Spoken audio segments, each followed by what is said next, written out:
Yes, nous sommes ici à Marseille et on finit une commission avec une équipe venant de partout dans le monde un peu. Et on a beaucoup des histoires qu'on ne peut même pas tous raconter. Il faut le voir en direct. Alors, mais juste une histoire où j'ai participé aussi avec un monsieur qui, l'amour de Dieu est tellement plus grand qu'on ne peut pas s'imaginer en fait. Des fois on se dit que Dieu ne peut pas toucher cette personne-là parce qu'il est dans ce péché, parce qu'on voit qu'il est loin de Dieu et ça ne sert à rien, et ça. Et là on a parlé avec un monsieur à la Canebière et lui, on a parlé longtemps et il y avait déjà d'autres personnes qui ont parlé avec lui et il a juste parlé toujours de plein d'autres dieux. Il avait une chaîne de Bouddha, de Marie, de l'ange Gabriel. Il dit ça c'est des personnes qui me protègent, ça c'est les personnes à qui je prie et tout.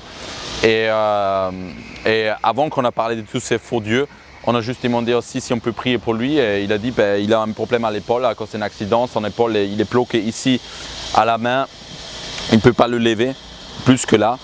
Et on a prié pour lui et on a demandé maintenant essaye et après il a levé tous les deux bras jusque tout en haut et on lui a demandé tu pouvais faire ça avant? Il a dit non, pas du tout. Et là il était confronté à une réalité d'un Dieu en fait qu'il ne connaissait pas. Et après on a parlé sur tous les faux dieux qu'il avait sur son cou et Dieu lui a juste montré de plus en plus pendant la conversation qu'il a juste dit à la fin, c'est vrai.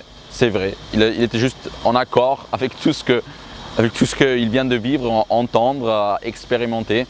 Et il n'était pas prêt de prendre une décision parce que ça c'est souvent le cas quand des personnes vivent quelque chose de fort avec Jésus, quand sa lumière rentre en fait dans les vies de personnes, d'un coup tout le passé aussi est éclairé. Et quand cette lumière de Jésus rentre dedans, souvent en fait, les personnes sont tellement choquées parce qu'ils doivent mettre en question tout leur passé, toute leur philosophie de vie, toute leur vision du monde.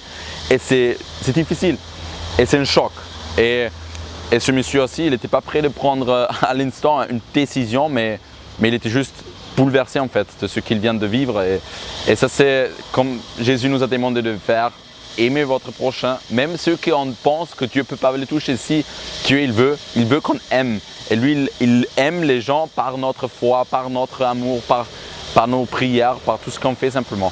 Alors, on a encore plein d'autres témoignages comme ça et essayez-le simplement. Et yes, Dieu est bon.